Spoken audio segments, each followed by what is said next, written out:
All right, hey there. Good morning, everybody. It's a few minutes after 11 a.m. Central Standard Time here on Tuesday, the 26th of April, 2022.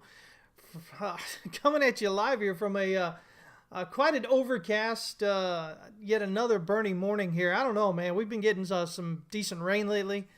And if you're from Texas, we can't really complain about that a whole lot, right? We've been in that multi-year drought for so long now.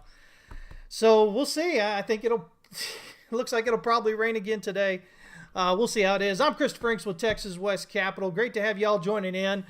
Man, oh man, what's going on? So we've got Musk buying Twitter. I talked about it, about a week or so ago, and I said I wasn't sure if he was really serious about it or if this was just Elon being himself and just being kind of flamboyant and out there. Apparently, he was serious. So, around 43 billion I think was the offer, and from what I understand, he was using shares of Tesla to secure this loan. Kind of an interesting play, especially if we consider that maybe we might be heading into this depression rather than recession kind of thing. I mean, if you're thinking recession, okay, yeah, he waits it out 5 years from now. Twitter's doing amazing. Man, if we're heading into a depression, though, I mean, how does this work out? He ends up paying a premium there, a very large premium secured by by Tesla stock at the top of the market. I mean, man, that'd be crazy, right? What a way to go down. Anyway, we'll see what happens with it. I think at least for those of us that use it, I think there's a lot of pluses that'll probably come from it. I don't think necessarily that Elon is as I don't know, if you follow him real kind of like just real lightly, you don't really follow him deeply.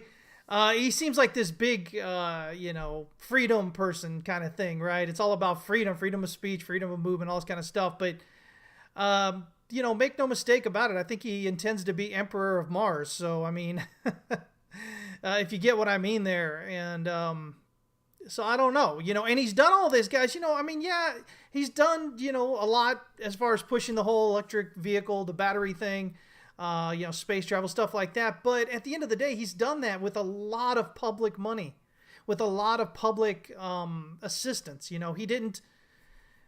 did this on the back of us, right? On the back of what the government's giving him, the breaks and money and whatnot.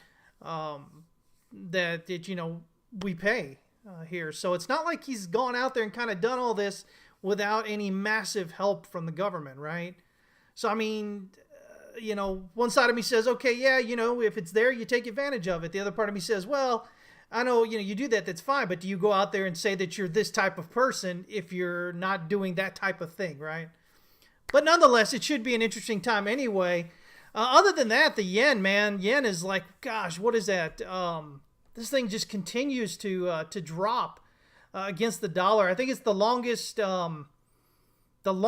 ever losing streak that the yen's had against the dollar in something like a half a century or something, 50 years. It's crazy. It's crazy. And supposedly, Yellen, and the Bank of Japan met and, decided that they were going to adhere to the G7 mandate, which is basically you don't interfere. You let the free market kind of determine, how you do. And so, I don't know. We'll see what happens here, right? Anyway, so hey, good to see you guys. Who's all shown up already? We've got, let's see here. Mark, what's up, man? You're early. Look at you. Dex is here. Jared the Great. Let's see here. Is that Dancer Eddie 13? Good to see you. Data's here. Beak Vape. Hey, man. Been a while since I've seen you, buddy. Who else is here? Chance-tastic, checking in from Austin. Nice, man, right down the road. Just, about an hour and 20 minutes or so, hour and 15 minutes, maybe, from where I'm at. Mike Slane's here. Andrew's here. Who else is here? Why am I hating on Musk? I don't know that I think that he has ill intentions. I think, I tend to believe people are just going to be who they're going to be. I have no misgivings about people in general. Really, guys, I mean, I think we kind of put ourselves in a bad position if we always expect people to be of a certain way, right? especially if we are that way, or we like to think of ourselves in that manner. It can be really kind of heartbreaking when somebody else isn't, right? So I tend to let people just be who they're going to be. And I'm just putting out some some realities there as far as what's going on with Musk. You got to get below the surface, guys. Yeah, it's the same way with with your analyst and whatnot here in the markets. You got to get below the surface. You can't just go by this glossy overtone kind of thing that's going on there. So yeah. Let me see here. 51 ETH, what's up, man? Let's see here. Who else? Okay, so anyway, so yeah, so here we go, guys. If you haven't joined us, man, we'd love to have you there. You can get at us. I'm just having a tough time with words today, guys. TexasWestCapital.com. You can join us there. You just click on this link right here, and it'll take you to our other site there at howtotradetowin.com, and you can just go up to join us and choose what you want to do there. We're so far beyond all this, I just haven't even updated it. We've got well over 200 hours of educational video content now. Weekly live streams, 3 of them. Mondays is Wyckoff, Thursdays is Elliott Wave, and Wednesdays is Tips, Tricks, and Techniques, where we show you systems, trading systems that even, that anybody can do, even if you've never traded before in your life, because they have rules. Rules-based systems. You do what the rules say, you're going to be okay. So anyway, we've got all that and so much more. Tier 3 is where it's at, guys, if you want to join us. I'm telling you, even a month at that is just going to blow you away at how much you can get done, how much you can learn. You've got a lot of free information online. We always talk about this. The problem is if you're brand new, you don't know what's true and what's not. And I'm going to tell you right now, guys, there is a lot of half-truths and outright lies online masquerading as education for traders. The only education you're going to get is how not to follow that stuff, right? So anyway, yeah, just letting you know what we've got going on there. Let me see here. Why is this thing off? I don't know. This is acting all weird here. Okay. Anyway, so yeah, man, oh man. So Bitcoin, right? Still chopping sideways, grand scheme of things. We talked about the possibility, maybe, I was talking about this with Discord, that if we're coming down here, coming off the swing high up here, that we've got maybe this WXY for wave X, right? So because we kind of broke down, this becomes... instead of an ABC, this becomes a W, X, and a Y, right? And so here we are down here, and we're kind of just doing this sideways thing here. I like that the big volume is coming at the bottoms. Again, a lot of buying going on with that. But the problem is we're still making these kind of lower lows. So it's not just the end-all be-all that we have, a lot of volume coming at the bottom. It's what happens. Does that stop? Does that reverse price? Or does price continue down lower? If price continues down lower, man, that means you still have even more supply coming in. So that's kind of what we're doing here, kind of making this slightly lower lows. It's possible this could be A, B, and then 5 down for C here. And so now we have our W, our X, and then our A, B, C is Y. It gives us a short Y. So I was telling Discord, hey, we've really got to get above the swing high up here because... even if we get above, this wave B here, with all the sideways and all the lack of real impulsive movement up, I think, it's possible we could get something like we're seeing right here, where it just kind of, comes on back down. So it hasn't actually dropped below the swing low yet. Here, we're pretty close to it. If it drops below there, this red count kind of comes into it. We're looking at A down here. So instead of A, B, and 5, this becomes 1, 2, 3, 4, and then 5 here. So it becomes A, B, and then maybe C here. Now, guys, I'm going to tell you, there's a lot of different ways this could be playing out. First of all, again, it could be done, right? It's done here. If it's done here, we need to see a rally from where we're at that carries above wave X up here. Now, like I said, for some reason, this is changing here. It's 43,109.47 now. 43,109.47. Let me kind of get that updated there. For some reason with these charts, these prices sometimes change, and sometimes they'll change depending on the time frame you're on. But that's been 43 for a while, and now it's 43,109. Whatever. The idea is we've got to get above that, guys. Now there's possibilities of what could be going on in the meantime. here. Again, potentially this could be a 1, a deep 2, and then we've got 3, 4, 5. If that happens, I got to change that 3 now. If this is 1 and this is 2, that gives us a 3 right here at around, yeah, right around that line. I'm just going to put it right there. Right here around this 42,565 kind of area. All right. And so now I like this one better because this gives us a wave 5 probably around the daily pivot. And so, you know, I would expect to hit that daily pivot if the bottom's in here, pull back, and then break through on a wave 3. We always talk about that, right? Your significant resistance is going to be that third wave, right? That's when everybody buys in. That's when it all goes. So, you know, we need to kind of make it from where we're at here. We've got to break out above, you know, wave B right here at 40,626.72 first. Get above the swing high just above it there, the wave 1. And then we've got to get above, you know, wave X here. And so for me personally, until we're getting above this wave X, you know, I might throw in a short long if the situation says, hey, we probably might be a good idea. Like maybe right here because we've got higher lows and we've got lower lows here on the oscillator. So that gives us that hidden bullish divergence, right? Hidden bullish divergence being continuation of the trend. And so that's kind of what we've got at the moment, potentially printing right here, right? Let me change this to the 1 hour on this so it doesn't show up on all my other charts or all my other time frames. So, I mean, you know, potentially this could set us on up higher here. But it's continuation of what trend though, right? I mean, I guess it could be a continuation of this local trend right here. But here's the thing, even if this might not, you know, you can get an A, B, and then 5 up here. So you can get an A, B, C up here to finish B. But again, as you see here, you can get 5 up as well. And so maybe it's just that this is an A, this is a B, and then we have a C pushing up there higher, right? So that's the other possibility. What we've got going on here, wave B could still be in progress. A, B, C, then come down. So again, that's why I say, you know, the really important thing right here is to break out above wave X up here, this 43,109 and 47 cents. We got to get above that. That's going to be the first real clue on this larger count that, you know, if we zoom out here a bit, that the bottom may be in down there.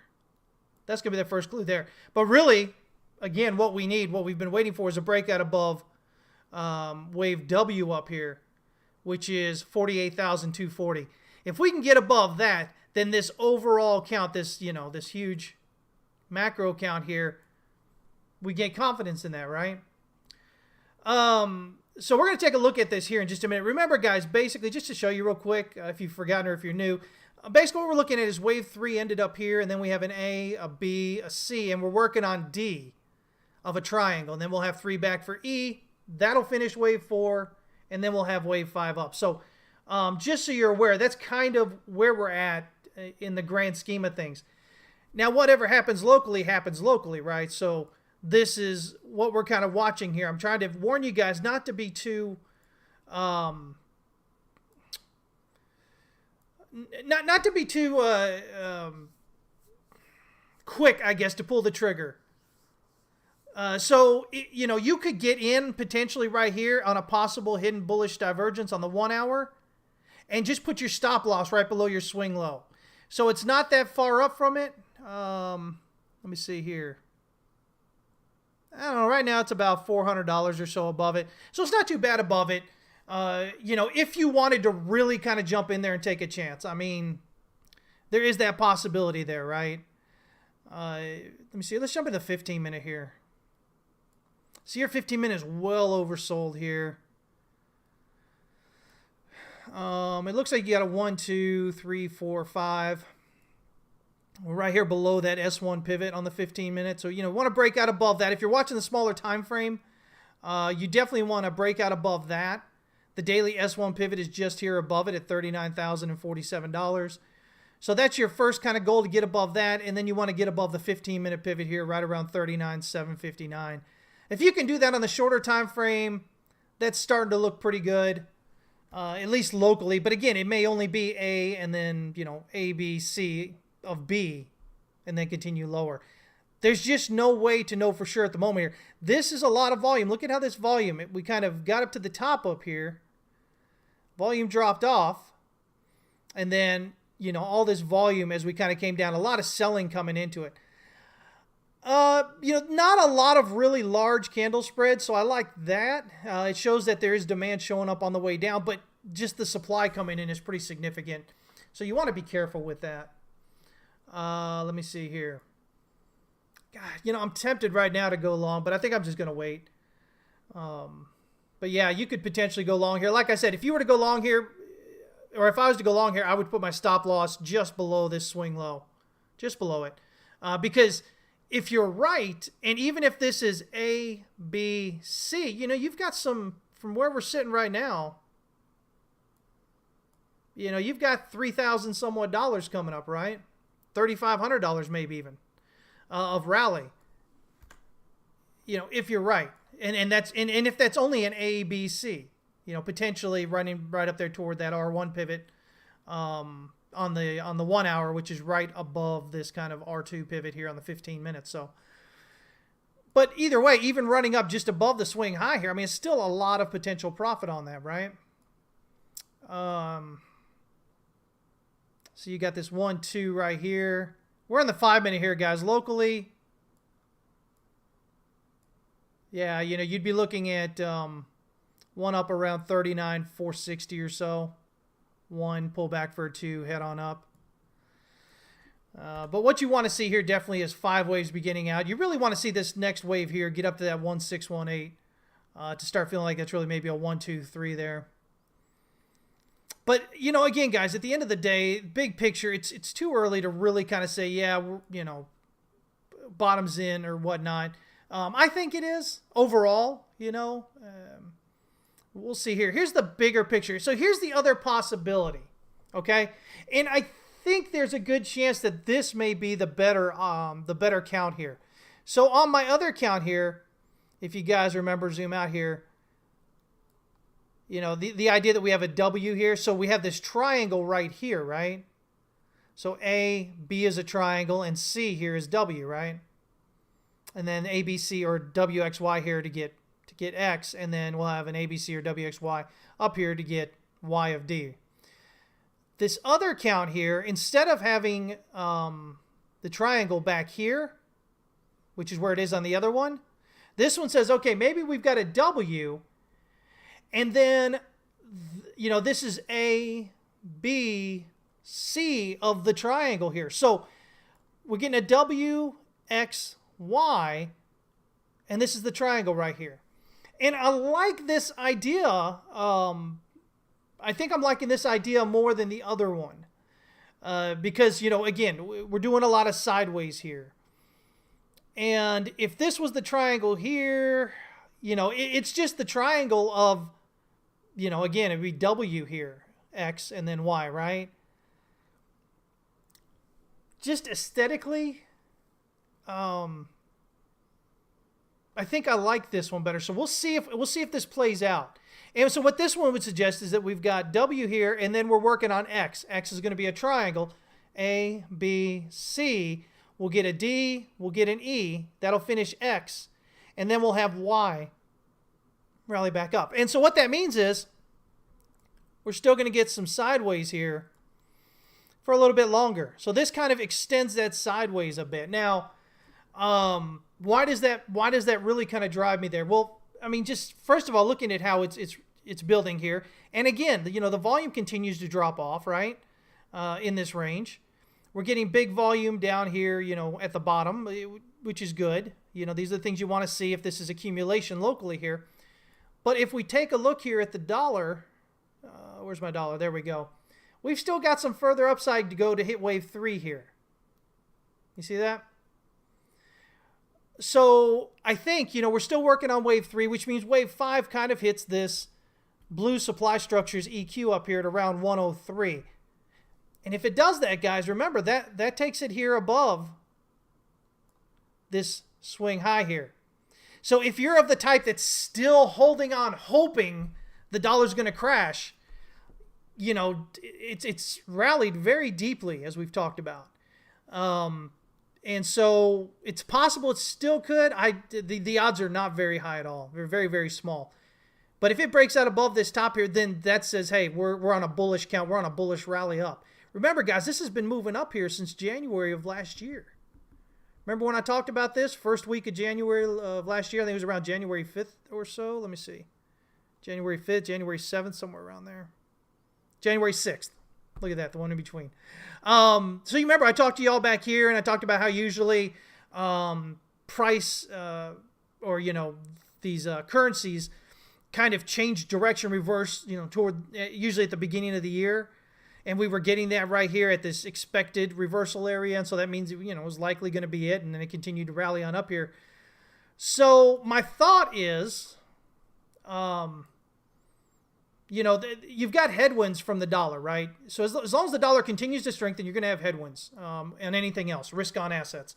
Bitcoin is a risk on asset. That means people get excited about it when the market is risk on, when the market says, hey, we're not so worried about things. Go ahead and put your money in here. Get a little risky with it, right? So, and it's not that it's not that Bitcoin or the stock market or whatever is really kind of responding to the dollar as much as it is the dollar is kind of telling you how the market feels.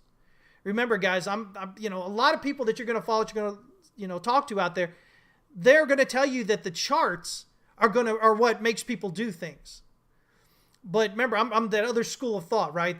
That there's that social mood, and that presents itself in the chart. So the way that everybody feels, the way that everything's going on, determines how people, what people do with their money, right? And how they invest and how they trade. And so so the charts become a product, a visual representation of what's already going on. It doesn't lead. It doesn't tell you that, it happens and then people are going to do something. People have already done something. That's why the charts look like they do. And so in this case, if we've got a little bit further upside here, just to hit wave 3, well, with Bitcoin, that could be more of this sideways here to finish out the triangle. And then the dollar does the wave 4 pullback. And so Bitcoin rallies to wave D. And then the dollar rallies to wave 5, right? Bitcoin pulls back for wave E. And guess what? Dollar tops. Finally, it's got that wave 1 up. So now it's going to pull back in wave 2, which is going to be a big pullback, right? Because we've been rallying since January of last year. We've been rallying for, what is this? This is already April here. So about 16 months now. That's going to be a good pullback. Kind of like oil, right? With what's going on with oil. Rallied for just almost 2 years there, right? Now we're getting that pullback. So the dollar then pulls back in wave 2. Bitcoin is able to then rally up and potentially even finish out its wave 5 during that period. Maybe. Or on its way up there, Bitcoin, is moving opposite of the dollar more or less. As the dollar prints those next five, waves 3, 4, and 5 up, from that. So I think, this would make a lot of sense in that kind of way of looking at it. So again, the whole idea being that this maybe kind of extends a bit as the dollar finishes doing its thing and pulls back, gives the Bitcoin, gives it room to rally up. And then, finish out wave D, then pull back for wave E, and that finishes wave 4, and we break out for wave 5, right? And then everybody's rich by end of summer, Q4, right? We know that historically Bitcoin tops out in Q4, usually around December, right? At this point, we're coming up into May. I don't have any reason to think that's going to change. I was looking at potentially a summer end. You remember last year, about a year ago, about this time, if we made it through December and we hadn't topped out, I was looking at maybe, July or so, August. But the way we continue to play this out, I think it's a good possibility that we may run it into the end of the year. So we'll see how that works out. But this is kind of, what I'm looking at here. Remember, guys, stop thinking that because the stock market does something, Bitcoin has to do something. It doesn't. They're both risk on assets, but the markets themselves have different kind of players for the most part, right? or different expectations. I think everybody, for the most part, is starting to get into the groove, the idea that that the stock market is topped out finally, right? I think they're really kind of getting to that. If I'm correct, and we've got wave 3 coming down, which we're about to look at in a minute, then that's going to convince them. But that doesn't mean they necessarily are going to get out of Bitcoin, because again, the idea that Bitcoin has potentially been accumulating for over a year now, right? Potentially been accumulation here, right? I think if we look at our price action and volume analysis here that I've gone over so many times before, this appears to quite likely be reaccumulation in this area here. And so if it is, we should have further upside. And again, that would just go to the idea that people believe that Bitcoin hasn't topped out yet, so they're going to keep putting their money in. They're going to keep pushing it up. They're looking for that last final place to put that money that they have that they can't put in the stock market anymore. So I think there's a good possibility still for that. I talked about it before in 2017. Let's get over here, guys. Right here, 2017. Remember this up here? So we had Bitcoin top out right there mid-December, right? I think it's like right around the 17th or something, I think was the high, somewhere right around there. And then it was 1, 2, 3.5, 4 weeks later, right there about mid-January, that alts topped out, right? So I think we can kind of use that same thing when we're looking at what's going on with maybe Bitcoin and the stock market, right? So everybody riding up on that stock market, getting out, they got this money. What do they do with it now? Well, hey, Bitcoin still got some further side, so we can put, further upside left, so we can put some money into. Why? Because everybody looks, and there isn't this yet, right? And this is the Bitcoin, this is the Coinbase chart. But remember, we had the same thing 2013 and prior. There's always this big run up like this before the end. Now, that doesn't mean there has to be here. But again, this doesn't really, at this time, look like distribution to me with that volume and price action. And so, from the weekly chart here, we're looking for a breakout above that weekly pivot, followed by a breakout above this R1. That's right around that swing high there. Step 1, step 2. If we get that, we're off to the races. I have no reason to believe we won't run through all 5 pivots here. At least. And in terms of size and what's going on here, I mean, it's pretty proportional. You remember, this is 1, this is 2. This would be 3, this would be 4. We have 5. So 4 is not like some astronomically different thing than wave 2. There is that look, right? We always talk about the look. When you're doing Elliott wave, it's not just the labels and whatnot. You want wave 2 and wave 4 to look like they belong together. You don't want these big discrepancies in their size, right? So feels like we're doing pretty good here right now. So that's kind of where I'm at with that as we see this kind of continue to play out here. So we'll see. Let me kind of get in a little bit closer here again. Jump into the 15-minute. Yeah. So we'll see what we do here right now as far as this local stuff goes. But the bigger picture still kind of remains as it is. Now, it's always possible maybe we've just got some large flat going in which case then, like I said, whenever you have a possible triangle, there's a possible flat, right? So A, B, and then you'd have C coming down. But then this doesn't make a whole lot of sense right here. I think if this is to break down lower here, the size of this sideways here would have to say this is probably wave 5 here, just a quick peak above wave 3.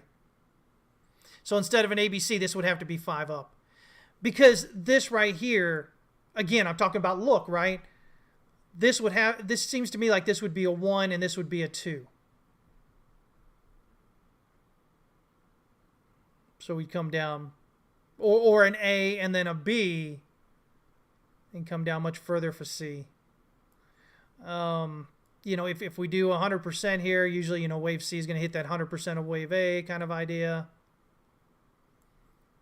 You're looking down here at about 11,758. Right here. in a previous area. So, I mean, I think if it breaks down with as long as we've been going sideways here, I think it marks a more significant top up here. Of course, we'll follow it as it does, and we'll see how things play out, but I think it marks a more significant top. Unless maybe we just have a long A, there's a B and then a short C. But, in that case, we'd have to see it rally back up above that swing high. So, yeah. Let me kind of catch up with you guys. Sorry, guys. Just kind of telling you what I'm thinking there. Let me see. What's going on, Brian? Tell you, Ryder. Good to see you guys. Let's see. Andrew says a lot of talk of Bitcoin revisiting low 30,000 range. Yeah, like I said, I think if it does, I think if you're losing. Okay. Again, looking at it through the lens of Elliott Wave.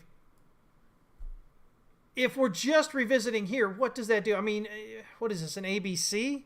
With a really large A, a large B, and an anemic wave C, basically. You can't say it can't happen, but the odds are low that something like that happens. Usually you're going to get, more fall through, the more significant wave C, right? So you'll lose that swing low.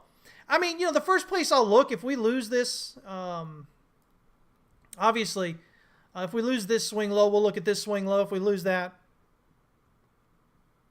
right here around 26,000 and some change, 300 or so, at the weekly S1 pivot is where I would look. But it just seems like if it's going to go down like this would be 1 here, or A, this would be 2 or B, and we'd have a more significant move down, which probably gets us to that 12 to 20 area, 20 being the all-time high there, around that from 2017. So we'll see what happens. But if we break out, if we can, guys, make no mistake, clear out your chart. From right here on January 24th, we are in bullish market structure right now, okay?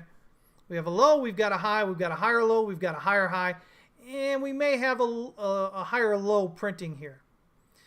If we continue to move down through here, more local targets, the more the local target I'll be looking at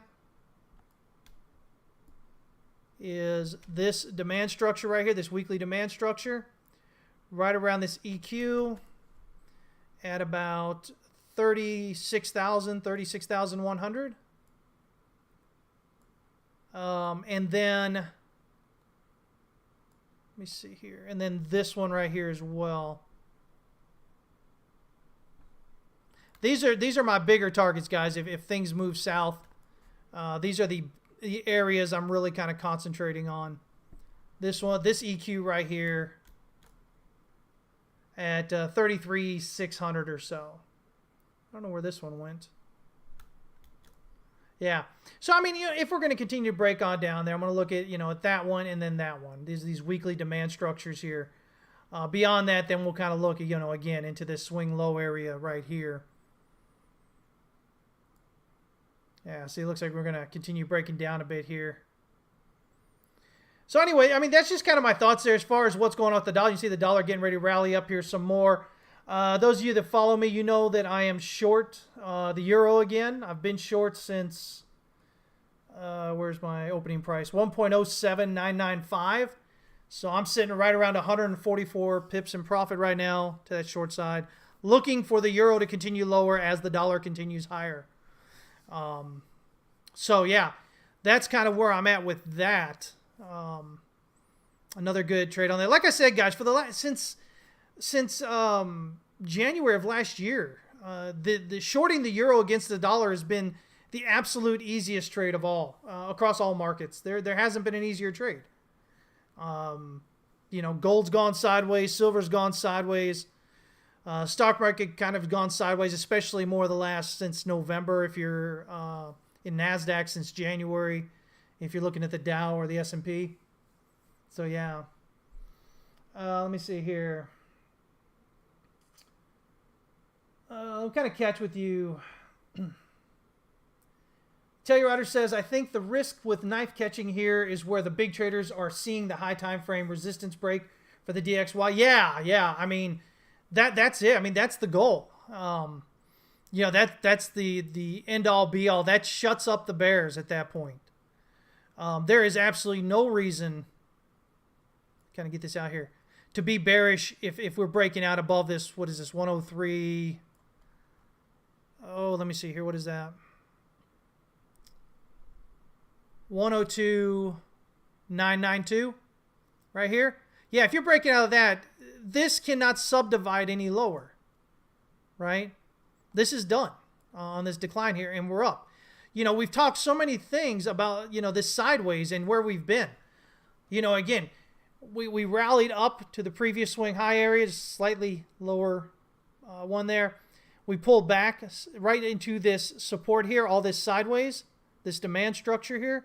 We pulled into it and rallied up out of that. We had a double bottom kind of clicking in as it went up. We talked about all that. And again, I told you guys to, look left here. And where we found support here in February of 18, and then again over here last year, is right here where we already had this previous area of resistance back in 09. And, again, basically the bottom of the stock market right here. And then again right here in May of 10. But right prior to that, we hit that resistance because right here in 04 and 05, 06, we have all this sideways here. We hit it, rejected, hit it, rejected, come on, fired up through it, just rallied straight on up through it, came back, retested it as support, pushed up, retested as support, a higher low. Here we go, getting ready to potentially make a higher high. So, large market structure, right? This is, let me kind of move it over to the monthly here. There we go. That's the dollar versus, the world's currencies basically there. We were topped out up here. Let's see if I can get up there. In 85 and bottomed out down here in 08. So 08, right? So this is the Great Financial Crisis, right? March of 08. And that's where the dollar bottomed out. And ever since then, the dollar's gone stronger. Now, the dollar's gotten stronger in spite of all the dollars being printed. Stop talking to me about hyperinflation, right? Stop talking to me about that nonsense. Because we had QE in 2010-11 pumping all this money into the world, as you said, right? And then we have all this money being pumped in during the March 2020 drop in everything, right? Where the dollar just popped up here, and then all that printing from there, right? And all during this time. And what's happened? We're about to break out above that. Stop talking about hyperinflation like it means anything. It doesn't, guys. It doesn't. It's showing you right here. You're not gonna sit there and get hyperinflation when the value of your currency continues to just outrun everybody else. There is demand for dollars. Hyperinflation, we've talked about so many times before, but one of the easier ways to understand it is you have an excessive printing of a very, very excessive printing of fiat and a lack of demand for it, right? But as long as you have demand you can sit there and print all you want as long as there's that demand to follow with it. Because people want it. And then you think, oh, but then there's all this money out there. So what? What's part two? Part two is what's happening with that money. Is that money buying treasuries? Is it sitting in banks? Is it paying off debt? We're talking about disinflationary things here. Because when you pay off debt, you're destroying dollars, right? When it's sitting in the bank, it's not chasing after other goods, right? It's disinflationary in those two instances at the least, potentially leading to deflationary. Stop listening to people talking about hyperinflation when 85% of the dollars in existence were printed since here, and we've done nothing but rally during that time. Doesn't make a lot of sense, does it, guys? What's going on, LXT, ARM? Good to see you guys checking in here. Let me see here. Is that Merrick? What's going on? He says, what about DXY in an ABCDE since 2017? Where's 2017? You mean here? A, B, C, D. Possible. If we break out above that, though, no. I guess you could potentially get a barrier triangle printed on here. So A, B, C, you get just a tad bit above it. Still stays within kind of this swing high area here, right? A, B, C, D, E, pull back. But even that pullback wouldn't be too bad. I think it would probably find support right around here, maybe 97, maybe 98. This kind of area right here where you've got all this. You see how you've got support right here, right above this resistance? Right above this resistance. So, you've got this whole area right here. See if we can kind of do this real quick. Just draw it. Something like this, right?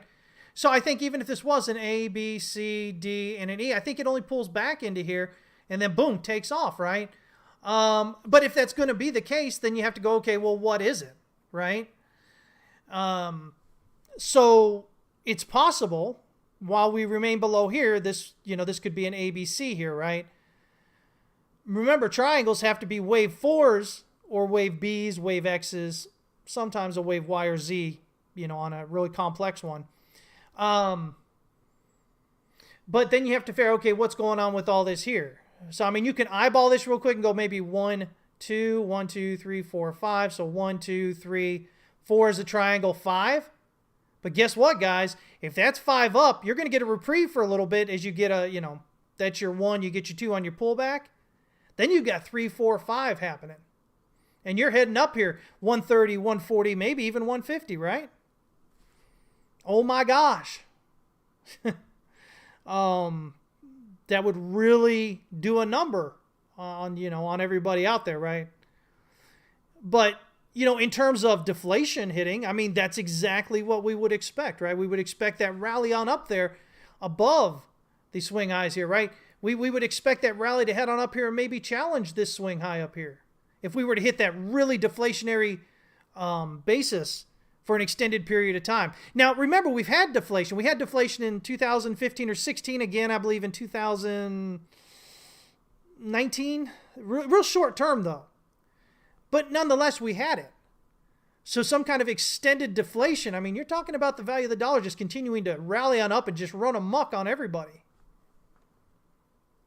So yeah, possibly could be triangle working out here, right? It's possible this could have been an A, B, C as a flat correction here for wave 4. And now we're heading up, and so we've got 1, 2.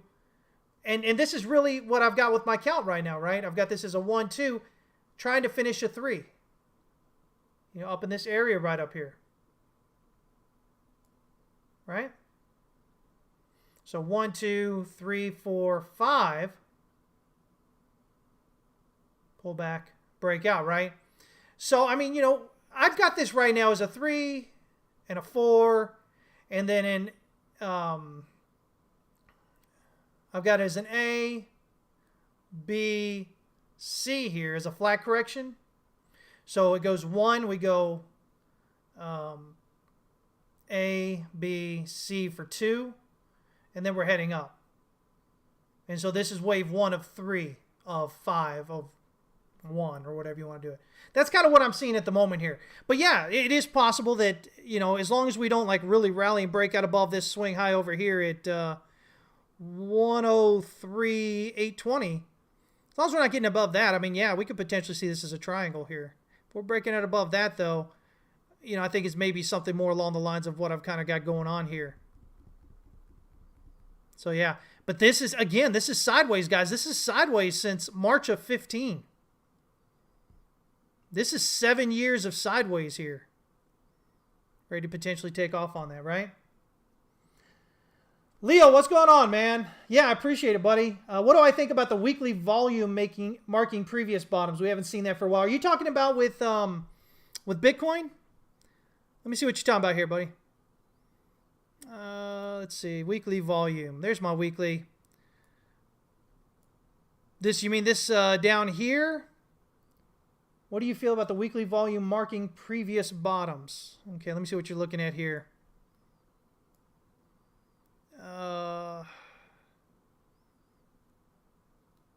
Again, the way we generally think about it, if you've got accumulation happening, then your volume should drop off toward the end of that range and then pick up as it kind of heads up and out. So, I mean, just in general, when you're talking about, this kind of, here's the low down here, right? This is your range right here, right? And so volume drops off through the range until we're getting ready to break out, and then it picks up and heads up, right? So again, if we're doing that here, volume dropping off throughout the range, we see the breakout of that triangle all-time high in that area. We should see volume then kicking up on that. So I don't know if that answers your question, but yeah, that's what I'm thinking there. Silvio, what's going on? Mark, good to see you. Mark Lucas. Let me see here. 83 Madness here. He says it looks for redistribution now. Are you talking about locally? Do you think locally, or do you think larger picture? Again, we'll have to see how this plays out. I mean, even if we look at this right here, this range right here that we've got, volume is dropping off, right? Volume's dropping off through that range. There's no, the volume spikes, notice the volume spikes are right here. See if we can get this in here. Right down here at the bottom, at the lows.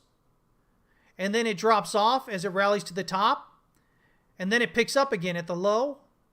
And then it drops off through the top here.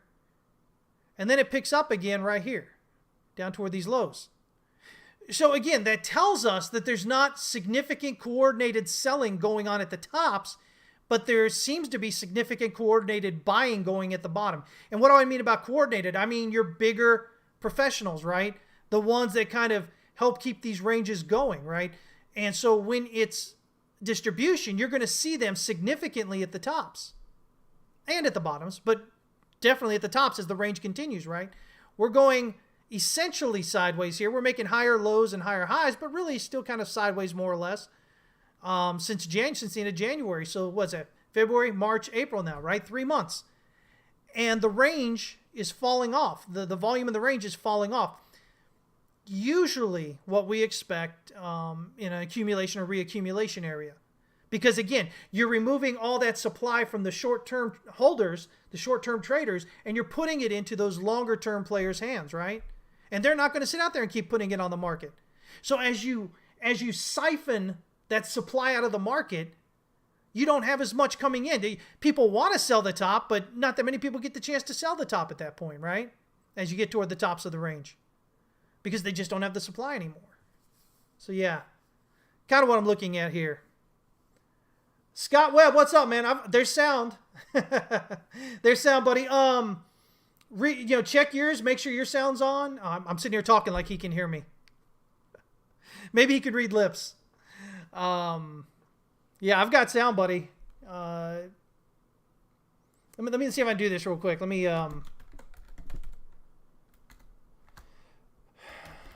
me write this to him real quick.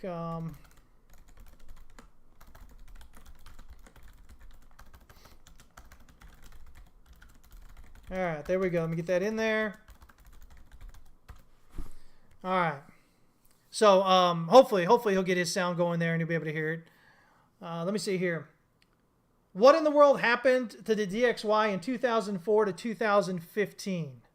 Let me pull it back up here. Where are you looking at? 2004 to 2015. Oh, this right here? To 2015. Did I get you right? 2004 to 2015. So you're talking about from here, I guess, until here. So you're talking about this right here? This was when, remember, the Euro USD makes up 58% of the weighted value of this DXY, right? So this, coming off of our .com bubble up here, right? This saw the euro appreciating significantly. Not just the euro, but I remember trading Forex during this time, and the carry trade, man, for the Aussie was amazing. You could long the Aussie against the USD and just ride that thing out, just make money without even trying, right? That carry trade was great through there. But, everything comes to an end, right? Things don't continue on forever. And so, in this case, we got that low down there, right? Yeah, the euro was really kind of moving. Yeah, the euro was really kind of appreciating real well. I remember watching the euro. I said the euro and the cable, man. The cable up there over $2. It's twice parity there, man. It was pretty. It was easy trading time for sure. Again, you were just negative dollar everywhere, right? You're just selling the dollar off against most things. But here we are, right? We kind of hit this 2008. This is our great financial crisis here. And the dollar just goes up. You get here in 2010, 11, this kind of area here, and you start printing all that money, dollar continues to go up. You hit the March 2020 bloodbath, that drop, right? And then everything rallies strong after that, printing all that money, right? And what happens? Continue to rise up anyway. Takes an initial hit, continues to rally up. We're just about above that 2020 March low. It's significant, guys. Don't just repeat sound bites, all right? Let me see here.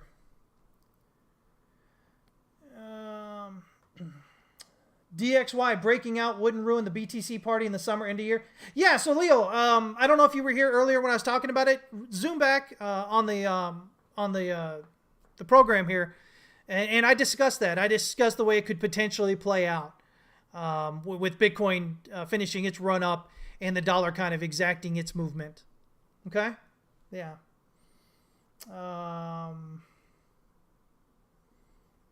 Let me see here.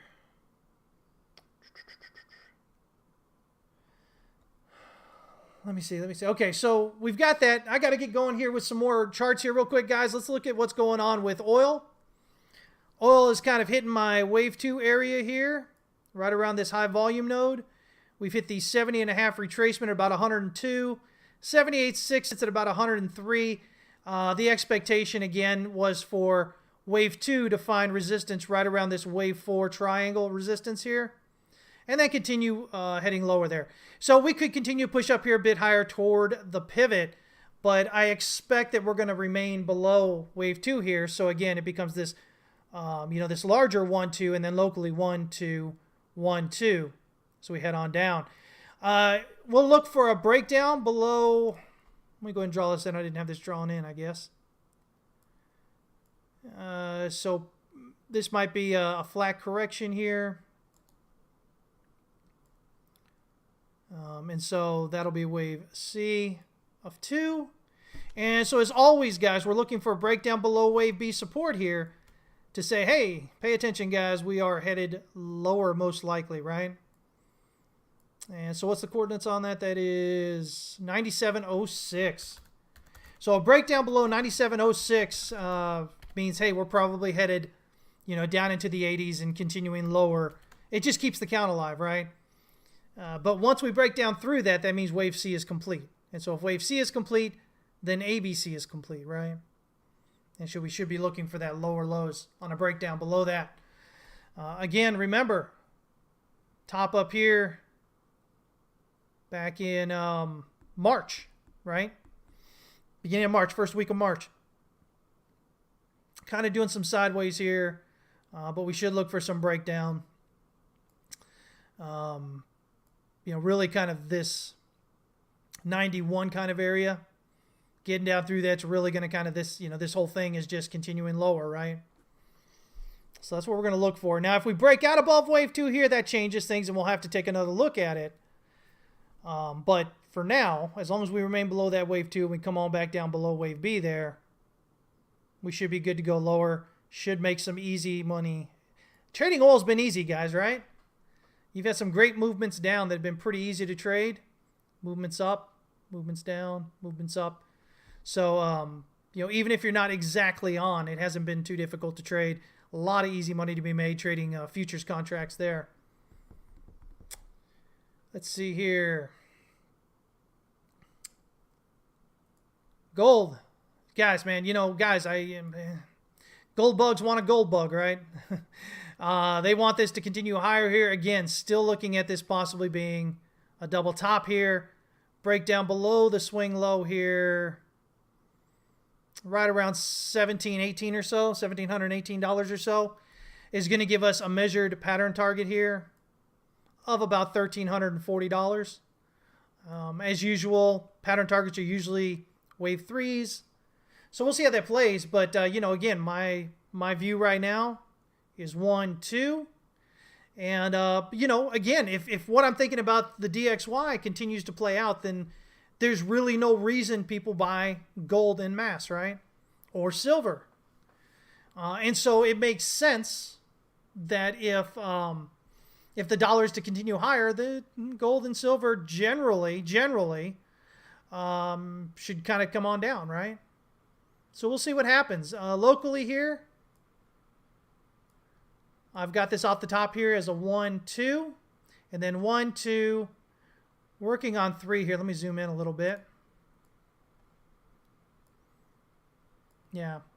So potentially 1, 2, 1, 2, working on 3 lower. We break down through this swing low right here at 18.96 and 30 cents. If we can drop on down through that, that should get us the continuation lower that we're looking for. And so not really a whole lot different here on silver.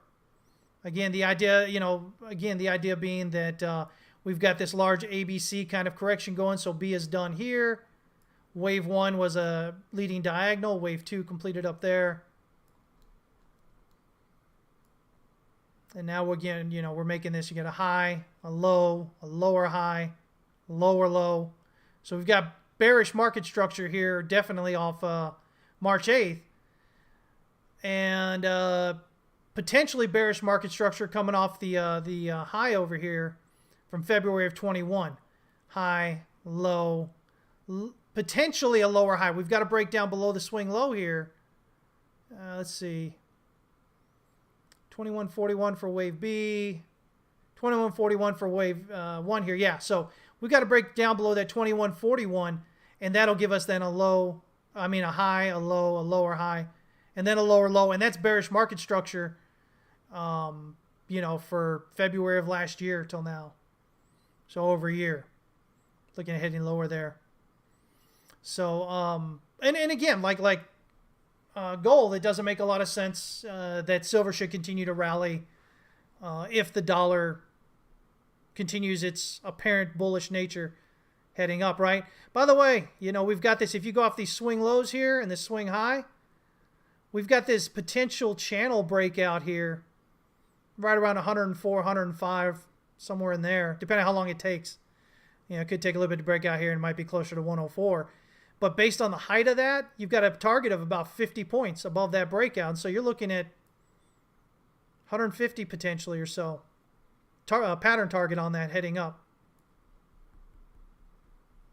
So, but again, guys, here we were up here, way up here back in, around 164 or so back in February of 85. And, the world didn't die, right? The 80s were huge. I mean, if you're here in the U.S., the 80s were huge with finance, right? I've talked about it many times, all the finance movies that were out, right? Danny DeVito, Other People's Money. You had The Wolf of Wall Street, right? Greed is Good, Gordon Gekko. It was a big time of corporate raiding and poison pills. Oh, think of Twitter, right? All the reverse mergers, stuff like that. A lot of hostile takeovers and stuff happened during the 80s. It was huge in finance. And so I don't know, are we kind of setting up the same way? Remember, prior to that, Volcker stepped in here at the end of the 70s, early 80s and started ramping up interest rates, right? 15% and whatnot was up to, right? Early 80s. I mean, potentially, do we have the same thing maybe happening here? Maybe. But, it's not just that. There's so much other stuff going on as well, guys. When you look in terms of dollar liquidity, and which, is an issue right now, becoming more of an issue. And all these other things are going on. Euro dollar market, significantly larger than what it was back then. There's a lot going on. So, yeah. Let me see here. So that's that. Let's check a look here real quick. I've still got time here. Let me take a look at the stock indexes, right? So let's look here at the NASDAQ composite. Right here on gold.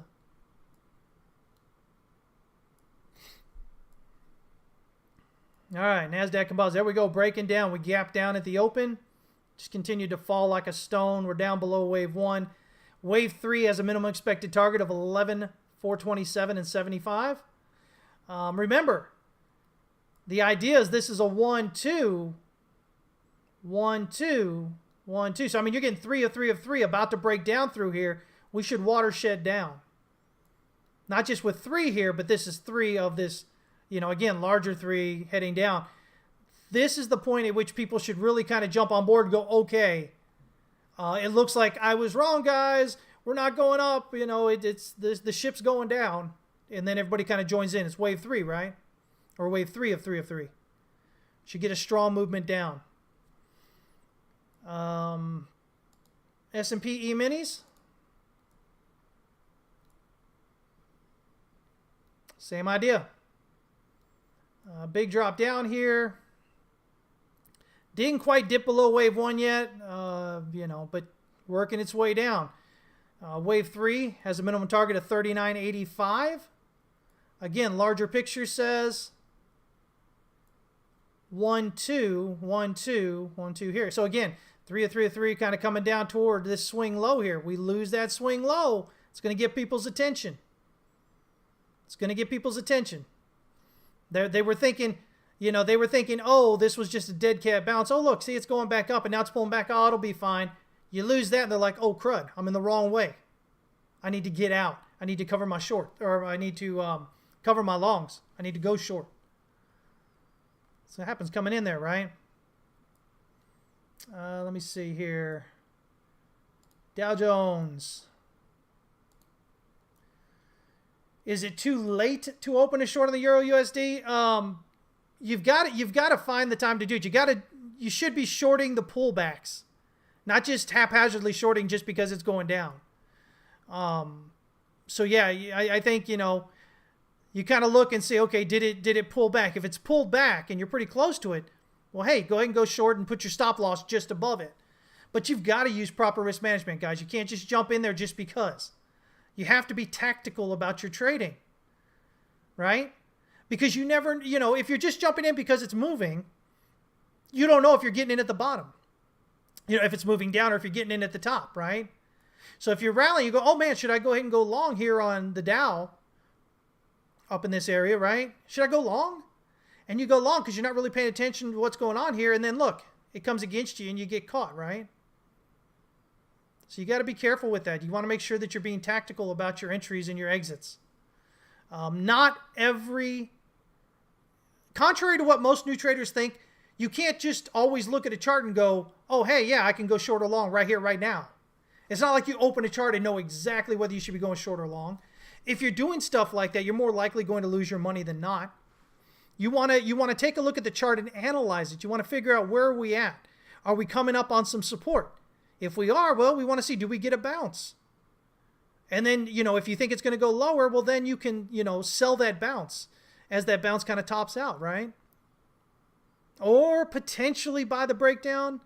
But I'm much more about selling the rally toward the top of that rally rather than trying to buy the breakdown. Because if you're coming in a length of time, right? You could be ending with a ending diagonal or something where there's a lot of overlap at the bottom there, right? Makes it difficult. So easier to sell that rally than it is to sell the breakdown. So the Dow, same idea as the other two. We gap down at the open here, continue to press on down, nearing the wave 1 lows. We break down below that. I mean, I think we're probably heading to wave 3 as it is already. But, if we drop down below wave 1 here at 33, 323, and 37, then we've got a minimum expected wave 3 target down here of 3544.5. So, again, still looking for further downside. Don't get caught up in what everybody wants things to do. Don't get caught up in whatever you're trading in doing what you want things to do. Do what things are telling you they're doing. Pay attention to that. And in either case, always use proper risk management, okay? Claudio, what's up, man? Good to see you checking back in. Hope the vacation was good. Excuse me. Let's see here. Tell you, Ryder, you said could be skewed by TSLA down over 10%. Are you talking about the NASDAQ? Oh, sure. NASDAQ is heavy tech, guys. But remember, as we were getting the rally, I kept telling you guys for months there, I said, remember, we're looking for that top. We're going to keep, seeing, is this top? But what's going to happen is when we hit that top, we're going to know it because it's going to be in the NASDAQ that's going to drop down first, right? And so if we look back right now, the NASDAQ topped out in November and it's been coming down ever since. The Dow and the S&P topped out in January, right? So the technology stocks basically leading the way with the NASDAQ, right? Because the NASDAQ's so tech heavy. But remember, I kept pointing out how the breadth of stocks were shrinking, right? Less and less stocks were pulling it up. You had a few heavyweights in there at the end pulling it up. And I specifically talked about Tesla. I said, let's keep watching Tesla. I said, when Tesla kind of does its its top, when it tops out, that's probably going to mark the top of the NASDAQ and the top of the market. It's exactly what we got. So yeah, Tesla dropping 10% right now. Sure. It's going to pull down the NASDAQ with it. The S&P, again, is still pretty decently tech heavy. Nowhere near like NASDAQ, but it's got a lot of tech in it still. So, if tech's hurting, it's going to hurt as well. The Dow is that much more broad-based index, right? So it's not so much just tech. It's all these other things in it as well, which is why often the Dow is going to be a bit more muted in its movement compared to tech-heavy indexes when we get that, right? So yeah, definitely. Let me see here. Got somebody who keeps asking for Hex USDC here. What do we got going here? Yeah, see? We got nothing here. We lost the pivot, hit the S1. So, well, let me go ahead and make this. Actually, that's fine. This has not been shown. All right. So we had the breakdown through the support. And so generally, guys, hey, listen, I'm going to give you some information here, okay? If you're trading, always draw channels, okay? And I mean proper channels, guys. Don't sit here and go, draw through wicks and all that, okay? If you're going to draw a channel, do it from the absolutes, okay? If the absolute is a wick, draw it from that wick. Don't break through other wicks. If the absolute is a body, draw it from that body, okay? So as I've done here, because that's going to give you the true understanding of what's going on with your market.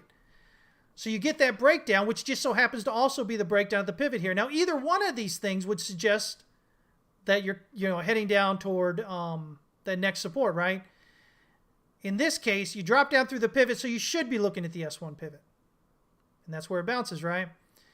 Dropping through the channel support here, and you drop through the big candle, right? Big candle, big volume locally, right? It's not comparative to here, but compared to around it, it's pretty big volume, right? So that's the key to, hey, we're probably headed lower. It came back up, retested, got rejected, dropped on down. So again, if you're looking at the pivot, you go, well, I'm going to look at the S1 pivot for my target. If you're looking at the channel, you can look right here at this previous sideways and go, I'm looking at that. In either case, it's the same area. You broke through the same area. You found support in that same expected area there. Now, what's going on here? 1, 2, 3, 4 maybe. Maybe a leading diagonal going on here. 1, 2, 3, 4, 5. Get you a slightly higher high maybe. Let me see here. This is an expanding broadening wedge. So if that is what's going on, you're kind of looking like this. And so what that means is generally wave 5 is going to be larger than wave 3, which was larger than wave 1. So you measure out wave 3 here. And you generally expect wave 5 to get above 100%. So above this, oh, I got it pretty close there. 143, 367.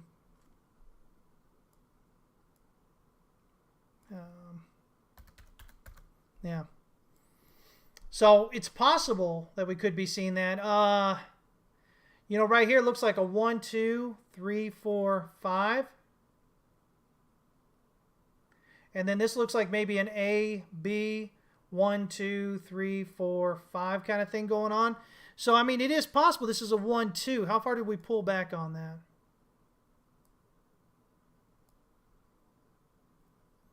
Yeah, we only pulled back right around that 78.6. It's a solid wave too. So, again, I think maybe it's possible we could have a 1, 2 here.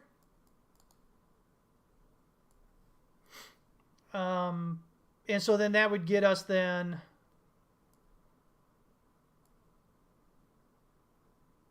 minimum expected wave 3 up here at around 21.19, 21.194.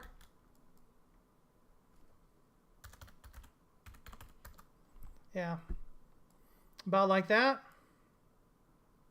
Which gets us pretty close to the areas I'd already marked off. I think last time you asked about this. So we hit this area and then maybe hit this kind of area up here. Locally right here, again, the idea being that maybe we'll have some kind of 1, 2, 5 kind of thing. So this ends up being maybe a leading diagonal right here. And by the way, wave 5, it doesn't have to just stop right above that. It could come up further, right? So we could actually see wave 5 coming up into this congestion right here. See how we found support at the point of control here on this rally up? That's where we found support, really. On the decline, point of control is right there. So I think that's probably where we'd hit wave 5, right there around 15 cents, maybe. And so then we just kind of get a pullback toward this congestion here. And then rally up higher from that.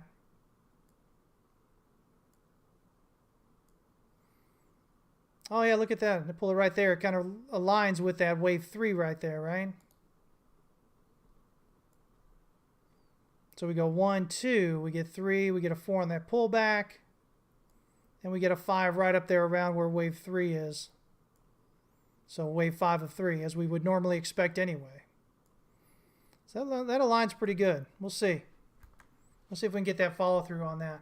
Obviously, if we break on down, below wave 2 here, what I think might be wave 2, at 11, just about 11 cents. If we're breaking down below that, then, this is done. This count is not correct. But as long as we remain above that and we break out above there, I think we may be seeing something like this right here heading up through there for the wave 3 anyway.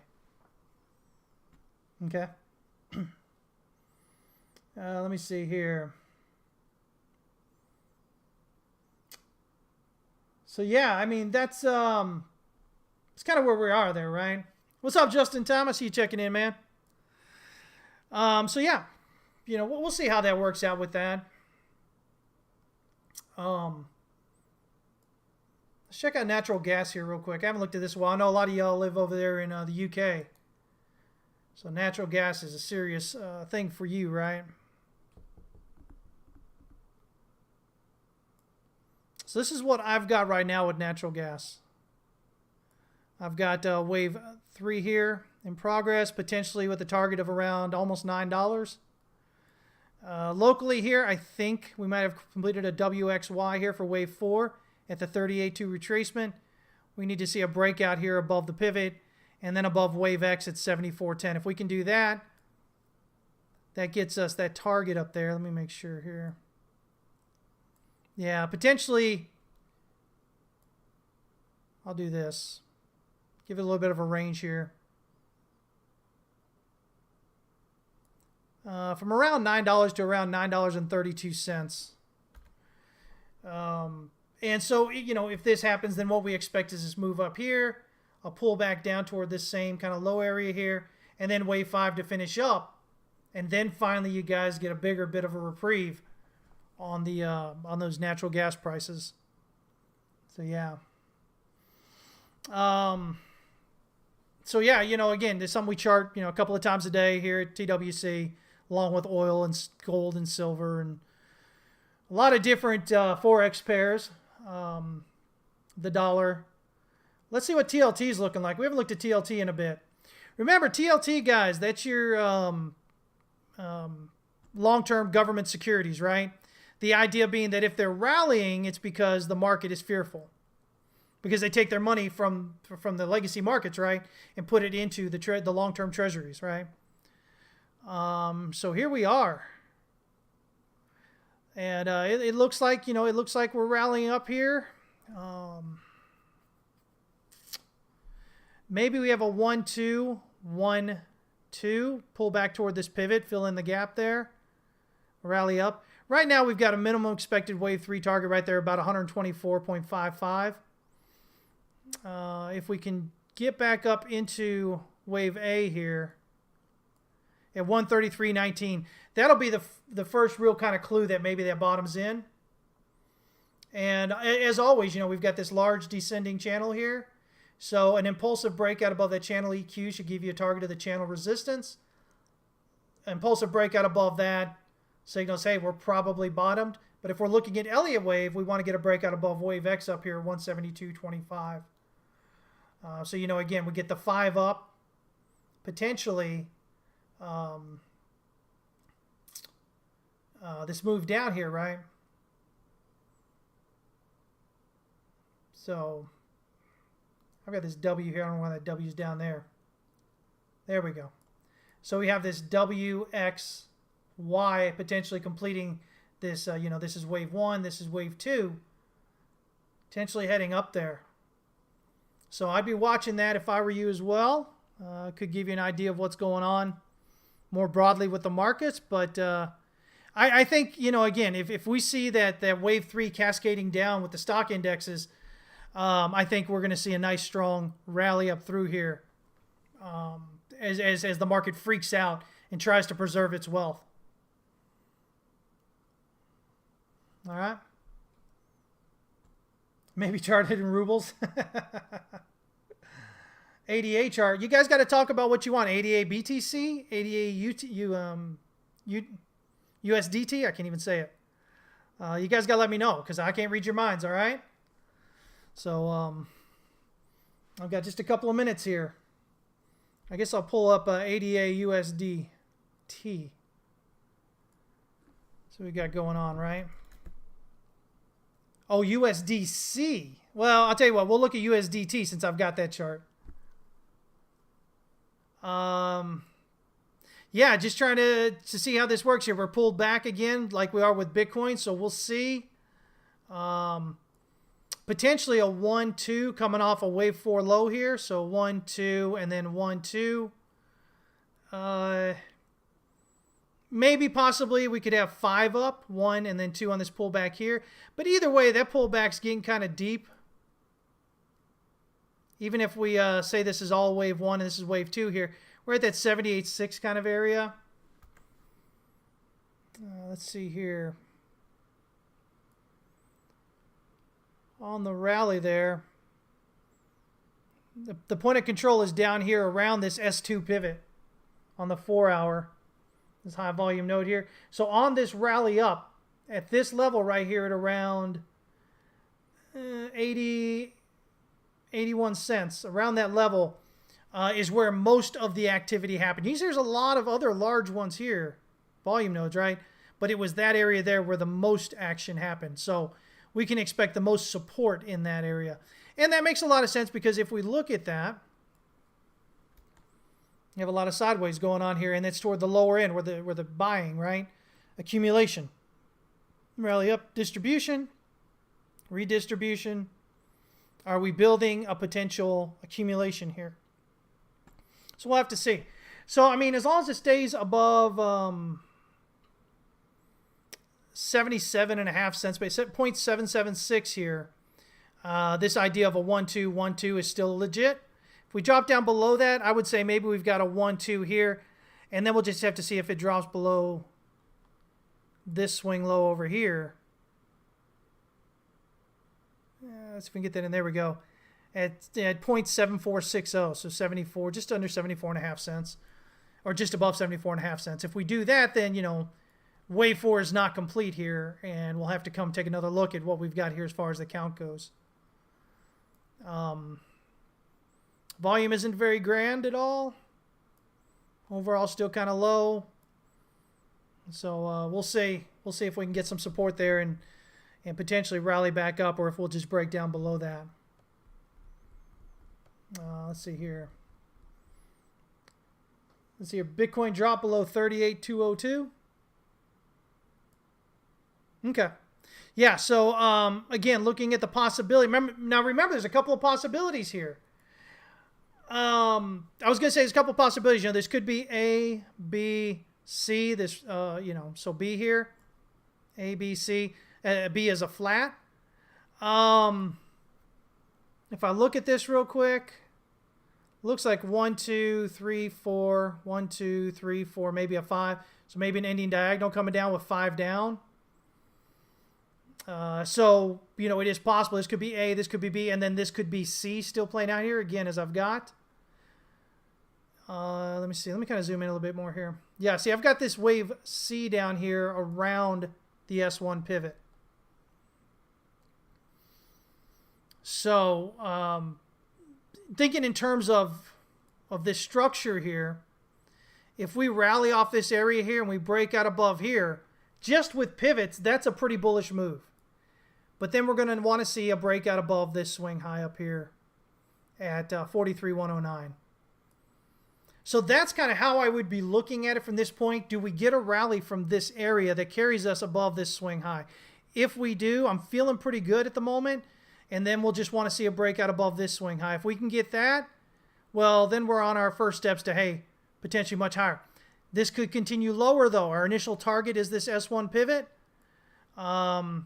But we could see it heading down here toward the S2 pivot on the 1 hour, which is right around that 35,800, 35,900 kind of area. This breakdown, this lower low here, unless, how much longer do we have in this? We have about 30 minutes left in this 1 hour candle. So unless this turns and rallies back up, this is going to be invalidated because you're going to have lower lows in price and lower lows with your oscillator. Let me see here. Oh, it already is. It already is. This one closed below it, so we'll take that off there. That's no longer valid. So yeah, we'll see if we can get it right around this area and then maybe get a rally back up off that. But right now, guys, I don't think you take positions right now looking for definitive high time frame movement. You're going to take local movements first. Make sure it can make it through those areas impulsively. And if it can, then you can look at the next one up. If it doesn't, well then, again, the trend remains kind of down overall from this, right? Because we are in a downtrend from up here in March, the end of March. You got a high, low, lower high, lower low, lower high, lower low, lower high, lower low again. So bearish market structure coming off all that. Let me see here.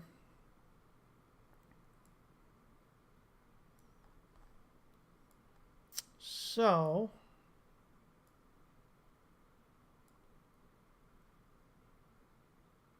just kind of seeing, this is some really kind of wonky channeling going on here. Yeah, see, we could potentially drop on down to that S2 pivot like I was talking about, the 1 and 4 hour. I like the channel EQ on this. It's a good job of support and resistance, more or less. Let's try it this way, though. Let's look at the pitchfork.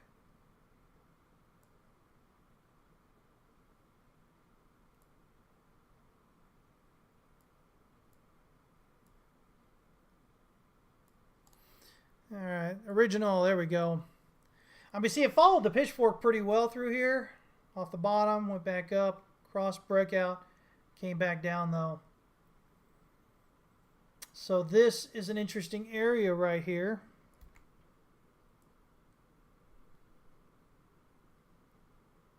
See if we can look at it this way, maybe.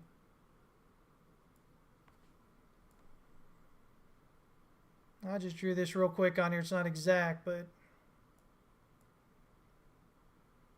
maybe give us a little bit of an idea.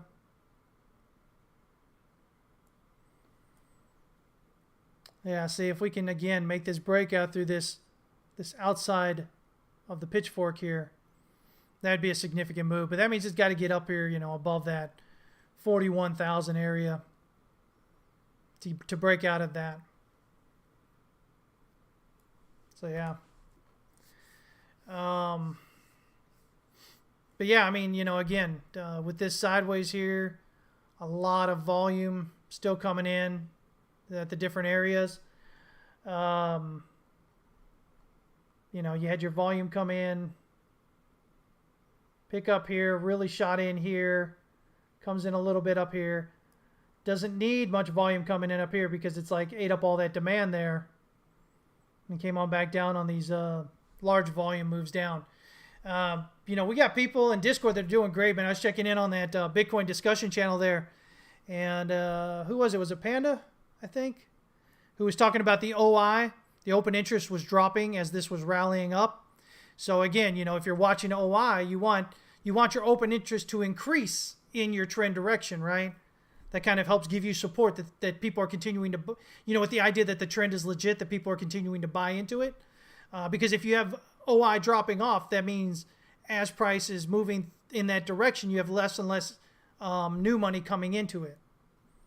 So yeah. But anyway, so there we go. So we'll see if we can get this rally up. Again, guys, I think everything's what it is. I think you continue watching the dollar overall. The dollar is going to tell you what's going on for the most part, just across all your markets. Not that they are responding to what's going on in the dollar chart, but just that the dollar is kind of like that canary in the coal mine. It kind of lets you know what the market's feeling. Are they risk on or risk off? If the dollar's rallying, it's usually because the market is risk off, which means, you don't have a lot of extra money kind of pumping into it as it's going there, all right? You can get to the Discord. You can go to my Twitter. You know what? I was going to say you can go to my Twitter here. Let me see. There we go. Oh, You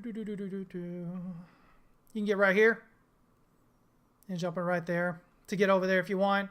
You can go to, howtotradetowin.com, and I've got a little Twitter box on the side there. And you can click on that to get to my Twitter and then to get to the Discord there. I don't know if I've got it actually linked up right there in the open page, though. But, yeah, so there you go. I may want to change the title. What title? Oh, I didn't change the title, did I? Oh, for this stream, did I? Man, it's hard being the only guy working here. I'm not the only guy working. Adam works as well. But I'm the only guy doing this. So I appreciate you letting me know. Let me go ahead and change that title now to what I actually have there on Twitter. Man, I appreciate you guys when you step up like that. Thank you. There we go. Okay, so now it's all changed. It now aligns with my headline there on Twitter. So we're good to go now. All right, guys. Hey, listen, I'm going to get out of here. I've done my hour and a half with y'all. I hope you guys have an amazing day. As always, just remember the only thing you actually control, the only thing you control in the market is how much you lose. That's it, guys. That's it, okay? So make sure you guys are putting all your effort that you can into risk management, understanding it, using it properly, because it's going to save yourself from yourself when you identify what's going on in the markets, okay? Proper risk management, that'll keep you in the game. If you're not doing it, you're going to be like the rest of everybody else. You're going to be out quick, fast, and in a hurry, okay? All right, hey, listen, guys. Join us at howtotradetowin.com, texaswestcapital.com. We'd love to have you there in Discord. Even for a month, guys, you guys will be so far ahead. But don't come in unless you're willing to put the time to really utilize all the educational stuff we have in there as much as possible. Can't go through it all in a month, but as much as you can. I don't want you guys wasting money. We're not cheap, but I promise you we're worth it. So there you go, okay? That's it. I'll be back on Friday, 11 a.m. Central Standard Time. I hope to see you guys then. Until then, trade safe, all right? Take care.